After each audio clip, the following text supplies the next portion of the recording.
हाय, good morning everyone. हम कर रहे हैं डीएसएसबी टीजीटी नेचुरल साइंस की प्रीवियस ईयर क्वेश्चन सीरीज, जिसमें हम फिजिक्स डिस्कस कर रहे हैं। इससे पहले शिफ्ट नंबर 1 एंड 2 का एग्जाम पेपर हम सॉल्व कर चुके हैं, physics as well as chemistry. अब हम करेंगे शिफ्ट नंबर 3 का एग्जाम पेपर। इसमें क्वेश्चंस आपको थोड़े से आसान लगेंगे 9th-10th लेवल तक के, जबकि दोनों बाकी पेपर्स में मुझे देखा मैंने तो 11th-12th का पोर्शन ज़्यादा आया हुआ था। तो बहुत ही अलग बात है कि अलग एक पेपर में आप टफ डाल रहे हैं, एक में आसान। तो देखिए, फिर भी देखते हैं। क्वेश्चन नंबर 1, आपके पास टोटल करंट निकालना है। तो आप टोटल करंट इस तरीके से ओम्स लॉ से निकाल सकते हैं। वी दे रखा है, आई निकालना है, टोटल आर निकाल लीजिए, जो कि काफ़ी आसान है यहाँ पे निकालना। ये देखिए, ये वाला और ये वाला इन दो के बीच में आ रहा है, तो ये दोनों किस में है? पैरेलल सीरीज, पैरेलल कनेक्शन में है।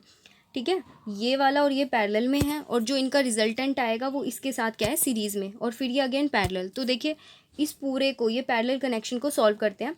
1/r equals to 1/r1 plus r2 से बेटर है हम इस तरीके से कर लें इसको, ऊपर मल्टीप्लाई नीचे प्लस, तो ऊपर मल्टीप्लाई और नीचे प्लस। तो इसको फटाफट से सॉल्व करते हैं। तो निकालिए पैरेलल कनेक्शन में R1 और R2, यानी कि 2 इंटू में 6, और नीचे दोनों का एडिशन कितना आएगा? 8। ये 4 के टेबल पे जा रहा है। 3/2 1.5 ओम्स क्या आ गया इसका? पैरेलल। यहाँ इतना आपके पास R आ गया है, इसको थोड़ा सा मॉडिफाई कर देते हैं। ये ऐसा बन गया हमारे पास, लाइक दिस। तो ये 1.5 है, ये भी 1.5 है, पीछे 3 दे रखा है। 1.5 और 1.5 कैसे हैं? सीरीज़ में वो ऐड होके ये दोनों क्या बन जाएंगे? 3। तो ये 3 और 3 का जब भी पैरेलल होता है तो उसका आधा हो जाता है। फिर भी करके देख लेते हैं। तो आर पी कैसे निकलेंगे? इस पूरे की वजह से 3 और ये 3 पैरेलल में कीजिए। 3 इंटू में 3, 3 प्लस 3 यानी कि 6, 3 2 ज़ा 3/2 कितना होता है? 1.5 ओम। इससे बेटर हम इसको ऐसे ना करके सिंपल भी करते हैं। जब भी दो रेजिस्टेंस आपके पास इस तरीके से पैरेलल में हो और सेम वैल्यू हो, 3 है, तो हाफ हो जाएगा, नहीं 1.5। आगे चलते हैं। अब इसमें करिए v बराबर आई आर। v कितना है? 6। i निकालना है, r कितना आया था? 1.5। Then i will be equals to 6/1.5, that will comes out to be 4 ampere. तो आपके पास ये आंसर आ गया। बहुत ही छोटा क्वेश्चन है, बस अभी मेरे को समझाने में टाइम लगा है। नेक्स्ट क्वेश्चन पे चलते हैं। एक अर्जुन है कोई, उसका वेट दे रखा है। ये अर्जुन है, इसका वेट है, कोई पर्सन है 50 kg, और उसने 1000 कैलोरीज बनाना से मिली उसे, और ये पूछा है कि उसको ऊपर लिफ्ट करने में उसी एनर्जी का यूज़ करना है। तो कितनी हाइट तक वो जा सकता है? इतने बनाना खा के ऊपर चढ़ना मान लो कहीं, तो कितनी हाइट तक जा सकता है? और ये साफ साफ बोला है कि यही एनर्जी यूज़ करनी है। तो ऊपर जाएगा, पोटेंशियल एनर्जी किसके बराबर होगी? Energy due to bananas, energy due to bananas.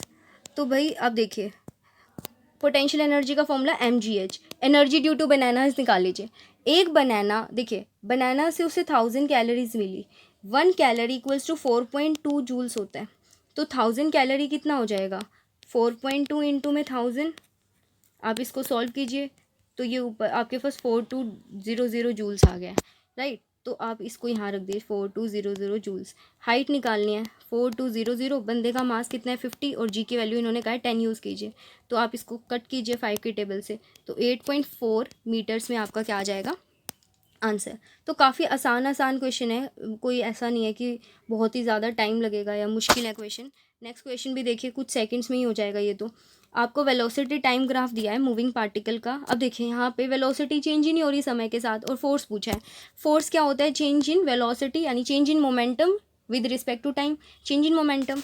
अब मास बाहर निकालने, तो वेलोसिटी में तो चेंज ही नहीं है, ये ज़ीरो, तो फिर फोर्स भी ज़ीरो। तो आंसर क्या आ जाएगा आपके पास? ज़ीरो, क्योंकि वेलोसिटी में कोई चेंज नहीं है। नेक्स्ट, स्पीड और आपको टाइम का जब भी ग्राफ आए तो वो डिस्टेंस बताता है, तो डिस्टेंस ही पूछा है, तो ये वाला डिस्टेंस निकालना है। तो किसके इक्वल होगा? Area of triangle. तो हमारे पास बेस कितना दे रखा है? 8, और हाइट कितनी दे रखी है? 20। तो ये 10 पे जाएगा, तो 80 आंसर आ गया। आप देख रहे होंगे कि इतने ईजी क्वेश्चन है ये, और ये वाला तो सुपर इजी। इस क्वेश्चन में आपको जी की कैपिटल जी की वैल्यू दी है, जिसे यूनिवर्सल ग्रेविटेशन कांस्टेंट बोलते हैं। नाम में ही छुपा है यूनिवर्सल। मून पे वैल्यू पूछे, what is the value on moon, वो acceleration due to gravity, this and that. आपको मून पे बताइए, सेम ही तो रहेगी ना वैल्यू, तो यानी जो ऊपर वैल्यू है वही यहाँ पे। और यू भी नहीं है कि इन्होंने 2-3 ऑप्शन में 6.67 दे के 10 की पावर कुछ चेंज किया, नहीं, देखते ही आंसर आ जाएगा। नेक्स्ट क्वेश्चन पे चलते हैं, ये वाला क्वेश्चन करते हैं। अ ट्रक एट 50, ट्रक की इनिशियल वेलोसिटी दे रखी है, और वो रेस्ट पे फाइनल वेलोसिटी भी दे रखी है, और टाइम दे रखा है। तो एक बात बताइए, इससे आप ए तो निकाल ही सकते हैं, v minus you by T. और एक बात और, ये किलोमीटर पर आवर में और ये सेकंड में है। सबसे पहले इस क्वेश्चन को बाद में पढ़ेंगे, यू पहले यू को कन्वर्ट कीजिए किस चीज़ में, मीटर पर सेकंड में। ये ऐसे है तो आप इसको किलोमीटर को मीटर बना दीजिए और आवर को क्या बना दीजिए, सेकंड।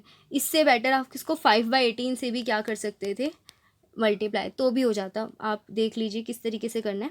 अच्छा, आपको यू 54 दे रखे हैं, मैंने यहाँ 15 लिख दिया, इसको ठीक कर लीजिए। 54 इसको जब आप सॉल्व कीजिए करेंगे, ये 3 पे जा रहा है तो 15 आपकी क्या आ गई, मीटर पर सेकंड। ये करने की जरूरत नहीं है, मैं फिर से लिख देती हूँ। 54 5/18 से डायरेक्ट कीजिए तो आपके पास मीटर पर सेकंड बन जाता है वो। तो ये आ गया 15 मीटर पर सेकंड। यू आ गया ना आपके पास, ए निकाल दीजिए v minus you by T वाले फॉर्मूला से। v कितना है आपके पास, 0, और u कितना है आपके पास, 15 डिवाइडेड बाई टाइम 10 सेकेंड। तो ये आ गया -1.5 मीटर पर सेकंड का स्क्वायर। ये ए भी रखा। अब आगे देखते हैं, इन्होंने कहा distance travelled by truck in 10 second. अगर आपको इसकी वेलोसिटी पता है, टाइम पता है, तो डिस्टेंस निकल जाएगा, बट पूरा डिस्टेंस नहीं निकालना।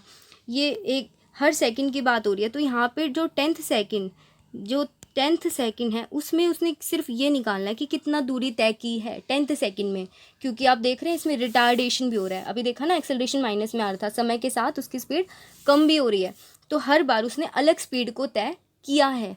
तो देखिए हम कैसे करेंगे, इसके लिए S10 निकालिए, फिर S9 माइनस कीजिए, ऐसे भी करेंगे, पर लेकिन डायरेक्ट कीजिए, एग्जाम में इतना टाइम नहीं है। जब भी आपको nth सेकंड का डिस्टेंस निकालना है तो एक फॉर्मूला होता है आपके पास u, जैसे ये वाला नहीं होता ut plus half A T square, ये सिंपल डिस्टेंस निकालने के लिए। इसी से थोड़ा सा रिलेट कीजिए, t हटा दो दोनों में से, तो u प्लस हाफ ए, इस टी स्क्वायर की जगह 2n-1 आएगा, बस ये चेंज करना है, t हट जाएंगे। ये फॉर्मूला याद है ना, तो ये भी याद रहेगा। ये कभी भी nth सेकंड में अगर आपको डिस्टेंस निकालना है उसका फॉर्मूला है ये। अगर आपको इसकी डेरिवेशन चाहिए तो कमेंट कीजिएगा। हम आगे चलते हैं।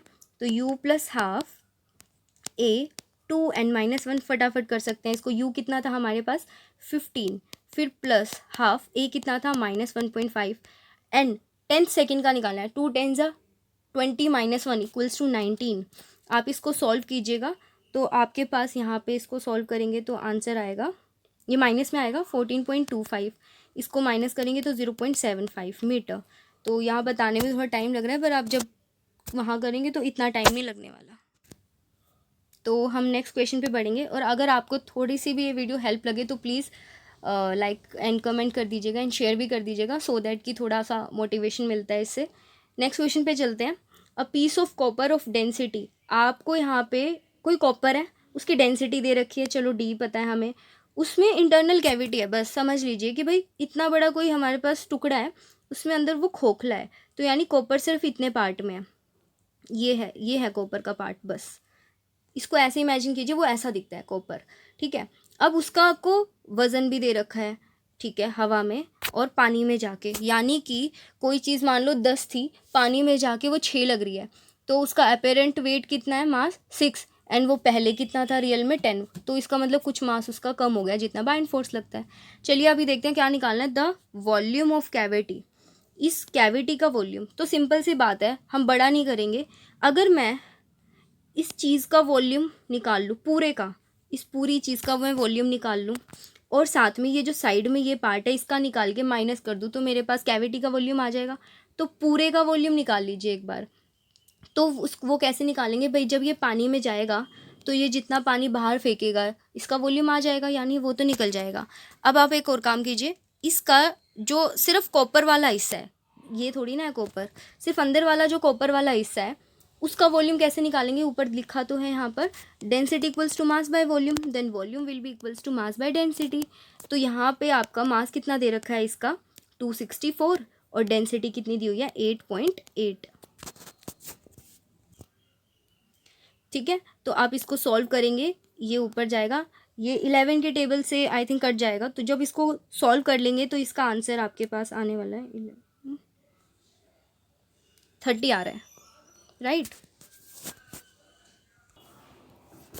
ओके, तो अभी हमने ध्यान रखिएगा क्या चीज़ निकाली है। अभी तक हमने सिर्फ ये वाला पार्ट का वॉल्यूम निकल गया ना, अब टोटल का वॉल्यूम निकाल लीजिए। एक बात बताइए, टोटल वॉल्यूम किसके बराबर होगा, अगर मैं इसको पानी में क्या कर दूँ, डुबो दूँ, ठीक है। इस पे क्या लगेगा, बायन फोर्स, जो किसके बराबर होता है, मास ऑफ वाटर डिस्प्लेस। अगर ये वाटर है तो नीचे सोल्यूशन लिखा, वाटर लिखा है, तो ये किसके बराबर होगा, जब इसको डुबोएंगे जितना पानी इसने बाहर छोड़ दिया।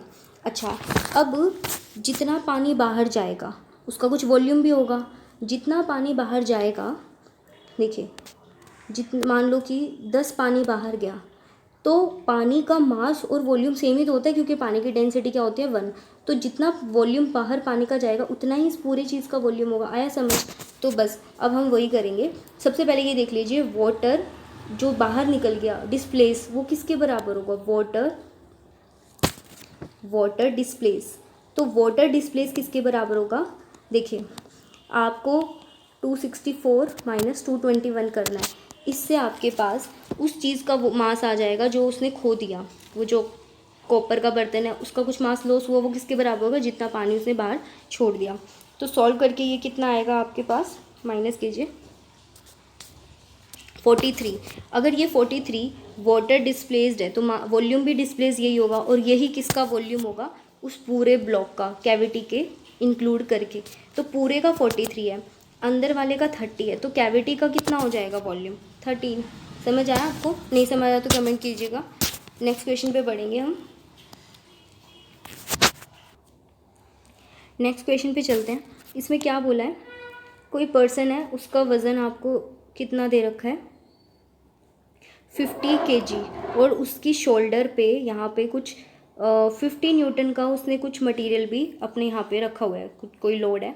तो फोर्स, जितना ग्राउंड से उसे फोर्स मिलेगा अपवर्ड, वो बताना है।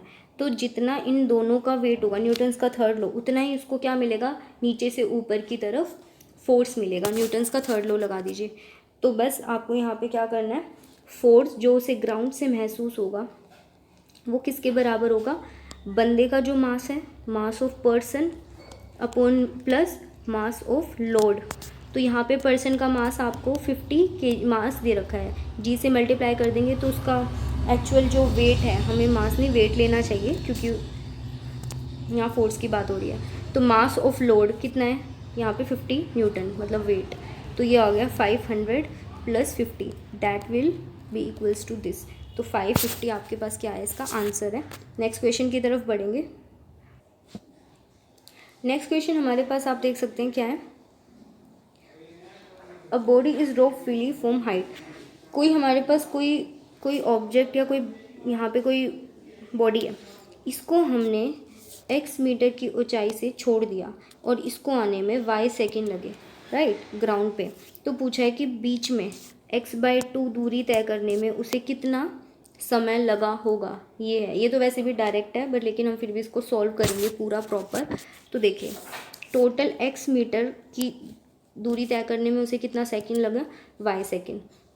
तो s बराबर क्या होता है, ut plus half AT square. अब एक बात बताइए, उसका इनिशियली किसी ने धक्का तो मतलब ज़बरदस्ती तो नहीं पुश करा है उसको, वेलो कितनी तेज़ी से तो नहीं फेंका, वो खुद ही ग्रेविटी की वजह से जा रहा है। तो u0, अगर ये पूरा फैक्टर हमारे पास UOT मल्टीप्लाई होकर 0 हो जाएगा, तो s will be equals to,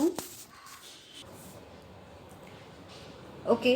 तो हमारे पास ये फैक्टर तो 0 हो गया है। अब आगे चलते हैं, हाफ AT स्क्वायर इतना बचा है, तो s आपके पास x है, हाफ। अब यहाँ पे ध्यान से देखिएगा, a एंड t कितना है, y स्क्वायर। तो ये x की वैल्यू आप इसको नोट कर लीजिए कहीं पे। अब हम आगे बढ़ते हैं, x की वैल्यू मैं यहाँ लिख देती हूँ। x की वैल्यू क्या आती है, हाफ a y स्क्वायर। अब आपको क्या निकालना है, वो जब इतनी दूरी तय करेगा तब का समय निकालना है, t। तो देखिए s बराबर क्या था, हाफ AT स्क्वायर। तो s की वैल्यू की जगह x/2 रखेंगे, half a as it is, t square as it is. हम x की जगह ऊपर वाला एक्सप्रेशन यूज़ कर सकते हैं, और नीचे पहले से एक 2 था ही, हाफ AT स्क्वायर। हाफ से ये है हाफ कैंसिल, a से a ये कैंसिल, तो ये आ गया हमारे पास y स्क्वायर अपॉन में 2 will be equals to t square. Under root ले लीजिए, अंडर रूट y/2 का स्क्वायर, स्क्वायर से स्क्वायर कट गया तो y/√2। तो ये हमारे पास क्या आ गया है, आंसर। नेक्स्ट क्वेश्चन पे चलते हैं। Raju hears the echo of his own voice from a distance. यहाँ पे ये बोला गया है कि कोई ये हिल है और यहाँ पे राजू है, तो इसकी दूरी आपको क्या करनी है, फाइंड आउट करनी है, और साथ में आपको टाइम दे रखा है 2 सेकेंड।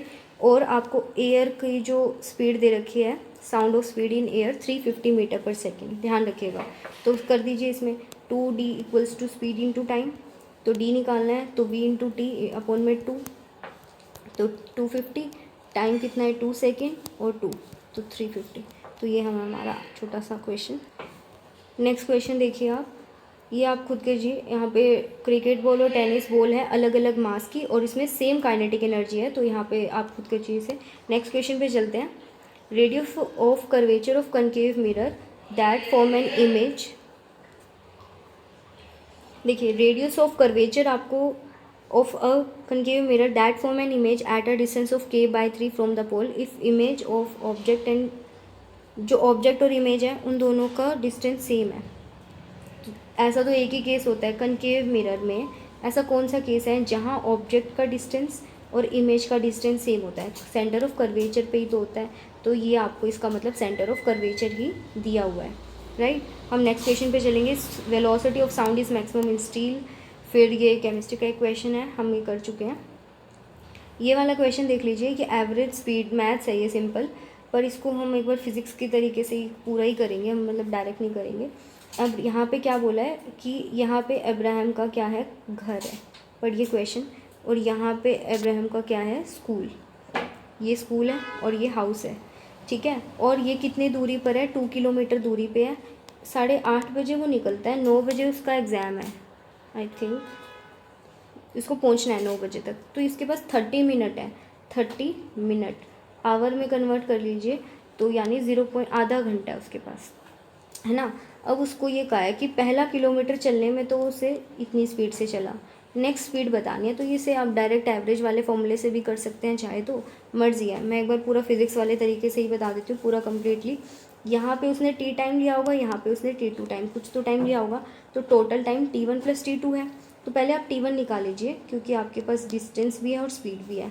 तो टाइम बराबर distance equal speed into time, तो टाइम बराबर डिस्टेंस अपॉन में स्पीड, राइट। तो आपका जो डिस्टेंस है 1 अपॉन में स्पीड कितनी है 3, तो ये T1 आ गया। तो एक बात बताइए, T total equals to T1 + T2 है, तो यहाँ से T2 कितना हो जाएगा, टोटल टाइम यानी 0.5 माइनस 1/3। एलसीएम ले लीजिए, 1.5 माइनस 1 अपॉन में 3, 0.5 अपॉन में 3 क्या आ गया आपके पास, T2 आ गया। अब यहाँ स्पीड निकाल लीजिए, आपके पास स्पीड क्या होता है, डिस्टेंस अपॉन टाइम, डिस्टेंस 1 है और टाइम 0.5 अपॉन में 3, तो ये कितना आ जाएगा 6 किलोमीटर पर आवर। ये आपका आंसर है।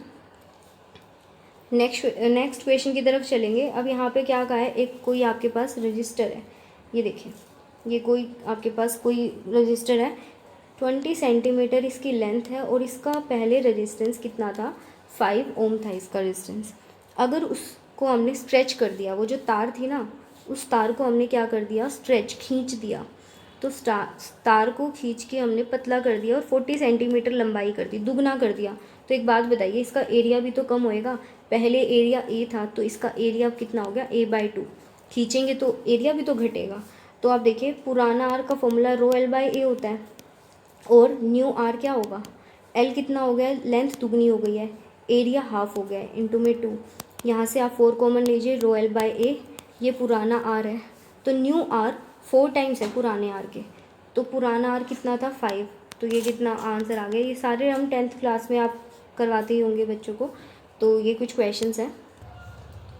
नेक्स्ट क्वेश्चन देखिए, यहाँ पे आप इसको एक बार पढ़ लीजिए, मैं आपको एक शॉर्ट में बता देती हूँ कि एक बच्चा है, उसको एक साइकिल मिली, राइट। तो अब इसको पढ़ लीजिए, बस आप इतना ध्यान रखिएगा। यहाँ पे पूछा है एक मिरर है, उसको एक साइकिल मिली या फिर बाय जो भी है, उसको एक वहाँ पे एक मिरर है और उसमें ना क्या दिख रहा है, क्लोज दिख रहे हैं चीज़ें, ठीक है, दूर वाली चीज़ क्लोज दिख रही है। तो कौन सा मिरर है, तो कन्वेक्स मिरर। इस सिचुएशन। नेक्स्ट क्वेश्चन देखिए, a conductor carries a current vertically downward. इसको आप इस तरीके से समझिए, यहाँ से देख के आपको क्या बोला गया है कि इसमें बोला है कि current vertically downward and in magnetic field southward. यानी कि आपके पास देखिए, ये ईस्ट वेस्ट नॉर्थ साउथ, ये साउथ है, तो साउथ वाले डायरेक्शन में तो इन्होंने बोला मैग्नेटिक फील्ड और करंट डाउनवर्ड, ये साउथ है ना नीचे। अब इसको हम ऐसे भी घुमा सकते हैं, तो करंट का है डाउनवर्ड, यानी इसके परपेंडिकुलर, एस के परपेंडिकुलर। तो हमारी अगर हम अपने हैंड का यूज़ करें तो इसमें जो ये थंब होता है ये किसके डायरेक्शन बताता है आपको, force, then this finger magnetic field, father mother children, और ये करंट। तो देखिए आपको करंट कैसे रखना है, नीचे, और एस अपनी तरफ। मैं इसको करके दिखाती हूँ, इसको मैं ऐसे घुमा रही हूँ समझाने के लिए। तो एस रहेगा नीचे और करंट अब कहाँ हो जाएगा, अंदर, क्योंकि अगर ऐसे है तो करंट कहाँ है अभी, डाउनवर्ड। इसको ऐसे कर देंगे तो करंट कैसा दिखाई देगा, इनवर्ड। तो देखिए ये फिंगर, अब ये देखिए आपको ये डाउनवर्ड, और पीछे वाला जो ये वाली जो फिंगर है ये पीछे चली गई। तो आप देखिए फोर्स कहाँ आ रहा है, वेस्ट में। ये देखिए फोर्स कहाँ जा रहा है, वेस्ट डायरेक्शन में। तो हमारे पास जो फोर्स की डायरेक्शन होगी वो क्या हो जाएगी, वेस्ट डायरेक्शन में। आई होप आपको ये समझ आया होगा कि आपका जो मैग्नेटिक फील्ड है नीचे, करंट अंदर डाल दिया मैंने, तो फोर्स कहाँ लगा हमारा, वेस्ट डायरेक्शन में। नेक्स्ट क्वेश्चन देखिए, फोकल लेंथ ऑफ आई, ये आप खुद कीजिए। देखिए हम ये वाला क्वेश्चन कर लेते हैं। A postage stamp placed under a glass appears raised, यानी हमारे पास कोई ग्लास स्लैब है, या फिर कोई ग्लास मान लीजिए, कोई भी कांच का कोई भी ग्लास स्लैब मान लीजिए, जल्दी समझ आएगा। ये मान लीजिए ग्लास स्लैब है, इसके नीचे मैंने यहाँ पे कोई स्टैम्प रख दिया है और वो मुझे ऊंचाई पे दिखाई दे रही है। और इस ग्लास स्लैब का जो भी ये कांच है इसका रिफ्रैक्टिव इंडेक्स कितना दे रखा है, 1.5। ग्लास स्लैब नहीं है पर कोई भी कांच मान लीजिए। अब आपको वो ऊंचाई पे दिखाई दे रहा है और उसकी जो वो कितना ऊंचा दिखाई दे रहा है, 10 mm ऊंचा। आपको अपीयरेंट डेप्थ नहीं बताई कि यहाँ से यहाँ, मान लो वो आपको यहाँ दिखाई दे रहा है वो स्टैम्प, ये ऊंचाई नहीं दी आपको 10 mm। क्या बोला है कि ये अपनी गहराई से 10 mm ऊपर दिखाई दे रहा है। ध्यान रखना ये तो अपीयरेंट डेप्थ है, राइट। देखिए यहाँ पे अगर स्टैम्प वो यहाँ पर है, इसका आप रिफ्रैक्टिव इंडेक्स 1.5 अगर दिया है तो वो एक्चुअली यहाँ पर है पर दिखाई इधर दे रहा है, तो इसे अपीयरेंट डेप्थ कहते हैं, जितना हमें अपीयर होता है। पर लेकिन गहराई ये कहा है कि इतना ऊंचाई पे दिखाई दे रहा है 10 mm ऊपर। तो देखिए ये टोटल अगर x है तो ये अपीयरेंट डेप्थ क्या होगी, x-10। तो हमारे पास म्यू का फॉर्मूला क्या होता है, रियल डेप्थ अपॉन में अपीयरेंट डेप्थ। तो 1.5 is equals to real depth कितनी है उसकी, रियल x, और अपीयरेंट कितना है, x-10। तो 1.5 x-15 will be equals to x। तो आप एक काम कीजिए, 15 उधर ले जाइए, will be equals to x-1.5x।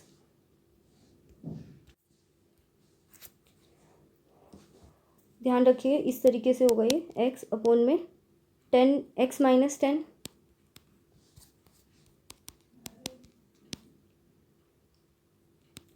तो मैंने मल्टीप्लाई गलत की है, ये अब ठीक है। ये x को उधर आप यहीं रहने दीजिए, वेट अ सेकेंड। 1.5 x-x, 15 इधर आ जाएगा तो x की वैल्यू कितनी आ जाएगी, 30 mm। तो ये आपके पास क्या आ गया है, उसकी रियल डेप्थ। तो ये था आपका क्वेश्चन। नेक्स्ट क्वेश्चन पे चलेंगे। इसे कह सकते हैं आपकी थोड़ा सा हाई लेवल का है, वैसे हाई लेवल भी नहीं है, उतना ही है। पर देखिए light of wavelength 6 nanometre in air, आपको वेवलेंथ, लाइट ऑफ वेवलेंथ, उसकी वेवलेंथ दे दी है एयर में 600 नैनोमीटर, और ग्लास लैब का रिफ्रैक्टिव इंडेक्स दिया हुआ है, और wavelength of light in glass, यानी उसकी कितनी स्पीड, यानी कि वेवलेंथ से वो ट्रैवल करेगा। तो सबसे पहले एक बात बताइए कि हमारे पास c is equals to nu lambda होता है, ये हम किसकी बात कर रहे हैं, एयर में। c की वैल्यू ये होती है इनटू फ्रीक्वेंसी इनटू में, अभी उसकी वेवलेंथ कितनी है, 600 नैनोमीटर को मीटर बना दीजिए, 10⁻⁻⁹। अब ये क्या बन गया हमारे पास, मीटर। इसको आप सॉल्व कीजिए तो आपके पास फ्रीक्वेंसी आ जाएगी, देखो ये कट रहा है सारा का सारा, तो ये आपके पास फ्रीक्वेंसी आएगी 5 × 10⁻14 हर्ट्स। अब आगे चलते हैं। Refractive index, speed of light in air, फिर उसके बाद speed of light in glass slab. तो फिर अब बताइए स्पीड ऑफ लाइट कितना है, इतना एयर में, ये आपको निकालना है, और म्यू 1.5 दे रखा है। इसको सॉल्व करेंगे तो लाइट की स्पीड आपके पास कितनी आ जाएगी, 2 × 10⁸। ये आ गई हमारी लाइट की स्पीड इन ग्लास। अब एक काम करते हैं, c equals to nu lambda फिर से लगाते हैं। आपके पास ये आ गया था, यहाँ पे आपके पास वेलोसिटी रखिएगा। म्यू कितना है आपके पास, जो सॉरी न्यू है ये इतना है। आप इसको सॉल्व कीजिए, आपके पास लैम्डा आ जाएगा 4 × 10⁻⁷ मीटर। नेक्स्ट क्वेश्चन की तरफ चलते हैं। आपको इसमें बोला है कि कनकेव लेंस है, पहली बात ध्यान रखना लेंस है आपके पास, फोकल लेंथ दे रखी है, कनकेव है तो फोकल लेंथ क्या होगी -20, इमेज का डिस्टेंस -10 ले लीजिए, v निकालना है। तो ये सिंपल फॉर्मूला है, आप इसे करिए, लेंस फॉर्मूला लगा दीजिए। तो आप इसको इतना बड़ा ना करके सिंपल ऐसे भी लिख सकते हैं। आपको क्या निकालना है, ध्यान रखना इमेज डिस्टेंस है, v दे रखा है आपको -10, आपको u निकालना है। तो u डायरेक्ट निकाल लीजिए, v/f पहले मल्टीप्लाई और नीचे इस तरीके से हो जाएगा ये। तो u बराबर v/f, f - v, v कितना है आपके पास -10, f कितना है -20। तो यहाँ पे आप सारी वैल्यूज़ को ना पुट कर दीजिए, यहाँ पे आप इसको सॉल्व कीजिए तो आपके पास आएगा -10 × -20 अपॉन में आपके पास आ रहा है -10, आंसर आ गया 20 सेंटीमीटर। माइनस में क्यों आया, क्योंकि u तो हमें क्या निकालना है, u तो माइनस में ही निकलेगा आपका। नेक्स्ट क्वेश्चन पे चलते हैं। अ सॉलिड ऑफ डेंसिटी, आपको ये थोड़ा सा अजीब लगेगा पर ये बहुत ही ज़्यादा आसान है। आपको ये बोला है कि कोई सॉलिड है, उसको पानी में नहीं, कोई ब्राइन सॉल्यूशन नमक वाले पानी में डुबो दिया है, तो उसका अपीयरेंट वेट निकालना है सॉलिड का। अपीयरेंट वेट, सबसे पहले एक बात बताइए, अपीयरेंट वेट कितना और क्या होता है। देखिए कोई चीज़ 10 थी, उसका मास आपको पानी में 6 महसूस हो रहा है, राइट, तो कितना लॉस हो गया 4। तो अपीयरेंट वेट कितना होता है, उसका एक्चुअल मास माइनस जितना उस पर क्या लग रहा है बायंट फोर्स। इसको हम ऐसे भी लिख सकते हैं वेट ऑफ लिक्विड डिस्प्लेस, इसको ऐसे लिखा जा सकता है। तो देखिए अपीयरेंट वेट का सबसे पहले आप अपने पास फॉर्मूला रखिएगा। अपीयरेंट वेट निकालने का फॉर्मूला क्या होता है, एक्चुअल वेट उस मटेरियल का वेट माइनस बाइंड फोर्स। उसको हम ऐसे भी लिख सकते हैं weight of liquid displace, weight of liquid displace. Weight of आपको सब्सटेंस तो दे ही रखा है, वेट ऑफ लिक्विड निकालना है बस, और फिर बात खत्म हमारी यहीं पे। तो देखिए ये kgf का क्या मतलब है, देखिए कहीं पे 1 kgf लिखा है ना, इसका मतलब है अगर हम G10 लेके चले तो 10 न्यूटन्स। तो कहीं पे मान लो किसी का 5 kgf लिखा है, ये इसका मास है। अब वेट इस पूरे को हम ऐसे लिख सकते हैं ना, तो यानी कि ये जो पूरी चीज़ है ये आपको वेट दे रखी है, वेट, ठीक है, पूरा वेट दे रखा है। तो मास कितना होगा, सिर्फ आगे वाला नंबर, ये अभी पूरा क्या दे रखा है एक तरह से वेट। इसको हम इसकी जरूरत नहीं है, मतलब जरूरत नहीं पड़ेगी kgf में लेंगे तो ये आपके पास एक तरह से मास है। तो मास ऑफ मटीरियल जो भी वो सॉलिड है उसका मास आपको 0.45 दे रखा है। डेंसिटी टिक, वॉल्यूम निकाल लीजिए। सबसे पहले आप एक काम कीजिए, तो वॉल्यूम ऑफ सॉलिड कैसे निकालेंगे, मास अपॉन में डेंसिटी। तो ये तो आपके पास क्या आ गया वॉल्यूम। अब इसको ना साइड रख लीजिए। अब देखिए ध्यान से, ये कहा है कि उसका 3/4 पार्ट पानी में डाल दिया गया है, ये लगभग इतना होगा 3/। तो एक बात बताइए, जितना इसको डुबोया है, जितना वॉल्यूम इस मटेरियल का डुबोया है उतना ही वॉल्यूम इस लिक्विड का बाहर निकला होगा, करेक्ट है ना, उतना ही वॉल्यूम इसका बाहर निकला होगा। वो हम निकाल सकते हैं क्योंकि हमें इस पूरे का वॉल्यूम पता है। तो वॉल्यूम ऑफ लिक्विड हमें पता चल गया, वॉल्यूम ऑफ लिक्विड हमें पता चल गया तो मास ऑफ लिक्विड आ जाएगा क्योंकि लिक्विड की डेंसिटी दी हुई है। तो बताइए, तो volume of liquid goes out या डिस्प्लेस वो किसके इक्वल होगा, जितना हमारे पास मटेरियल का मास वॉल्यूम आया था उसका 3/4। तो ये हमारे पास वॉल्यूम आ गया। मास निकाल लीजिए। मास कैसे निकालते हैं, density equals to mass by volume, then mass will be equals to density into में वॉल्यूम। तो इसको अगर मैं इस लिक्विड जो भी ये ब्राइन सॉल्यूशन है इससे मल्टीप्लाई कर दूँ तो ये मास आ गया, मास ऑफ लिक्विड डिस्प्लेस। अब ये वॉल्यूम नहीं रहा, मास ऑफ लिक्विड डिस्प्लेस आ गया ना, जो हमें निकालना था। ये आएगा 0.1115525। इसे आप सॉल्व कीजिएगा, मैंने कैलकुलेटर से करके रखा हुआ है। तो ये आपके पास क्या आ गया, मास। तो बस अपीयरेंट वेट का फॉर्मूला हमारे पास क्या था, जितना उस सब्सटेंस का मास है और जितना हमारा लिक्विड का मास। तो इसको आप माइनस करेंगे तो आपके पास आंसर आ जाएगा 0.29475 kgf में ही आंसर आएगा, क्योंकि हम न्यूटन को तो कंसिडर कर ही नहीं रहे। नेक्स्ट आप इस क्वेश्चन को देखिए, यहाँ पे आपको बोला है कि आपको करंट निकालना है कॉइल के अंदर। इसके अंदर करंट निकालना है, ये जो सर्कल्स है, इधर इलेक्ट्रॉन है तो करंट की डायरेक्शन ये होएगी, मान गए। तो अगर करंट की डायरेक्शन इस तरफ है, फ्लेमिंग का वो फ्लेमिंग मैक्सवेल का थंब रूल लगाइए, इधर करंट है तो मैग्नेटिक फील्ड कहाँ होगी, अंदर की तरफ, यानी अंदर की तरफ मैग्नेटिक फील्ड है, तो इसके अपोजिट एक और मैग्नेटिक फील्ड जनरेट होगी जो बाहर की तरफ होगी। तो अब ये देखिए मैग्नेटिक फील्ड बाहर है, फिर से थंब रूल लगाइए, मैं अपनी तरफ एक्शन करके दिखा रही हूँ, आप खुद कीजिए। थंब बाहर की तरफ है, मैं करके दिखाती हूँ आपको। ओके, देखिए मैंने अभी आपको कितना समझाया था कि जो मैग्नेटिक फील्ड है वो बाहर की तरफ है, मैग्नेटिक फील्ड कहाँ है, बाहर। तो इस थंब को देखिए बाहर, और करंट की डायरेक्शन ये इस तरफ, तो करंट की डायरेक्शन ये वाली है, ABCD। क्वेश्चन हमसे हाफ पूछा हुआ है, अगर आप 11th-12th में देखेंगे तो ये क्वेश्चन पूरा होता है, ये अभी हाफ क्वेश्चन पूछा है, तो ABCD इसका आंसर है। नेक्स्ट क्वेश्चन में आपको क्या बोला है, अ बुलेट ऑफ मास, आपको एक बुलेट दे रखी है, बुलेट दे रखी है, उसका मास 1000 ग्राम 100 ग्राम है, इसको हम केजी में कन्वर्ट कर लेंगे 1000 से डिवाइड करके, तो ये कितना आएगा 0.1 kg, इसको अलग कीजिए। अब उसके बाद हमें क्या कहा है कि इसको एक गन से शूट किया गया, गन का मास भी दे रखा है और वेलोसिटी भी दे रखी है बुलेट की, तो आपको रिकॉइल वेलोसिटी निकालनी है, वही final momentum equals to initial momentum. तो करिए आप इसका मोमेंटम निकाल लीजिए, final momentum that will be equals to momentum of bullet plus momentum of gun. तो मोमेंटम ऑफ बुलेट निकालिए, तो क्या हो जाएगा mv, इसको कैपिटल MV मान लीजिए गन का। तो मास ऑफ आपके पास बुलेट कितना था 0.1, इनटू में उसकी वेलोसिटी कितनी थी 100, मास ऑफ गन कितना दे रखा है 20 kg, और आपको रिक्वाइल वेलोसिटी ऑफ गन निकालना है, ये चीज़ निकालनी है। तो इसको सॉल्व कीजिए, ये 10, तो ये आपके पास कितना आ गया 10 + 20v। आप इस पूरे को इनिशियल फाइनल और इनिशियल मोमेंटम सेम रहेगा, इस इक्वल को 0, इसको 0 के इक्वल पुट कीजिए, तो 20 will be equals to 10, then v equals to 10/20, this will come out to be 0.5। तो अगर आपको इन क्वेश्चंस में कोई और डाउट है तो आप पूछ सकते हैं।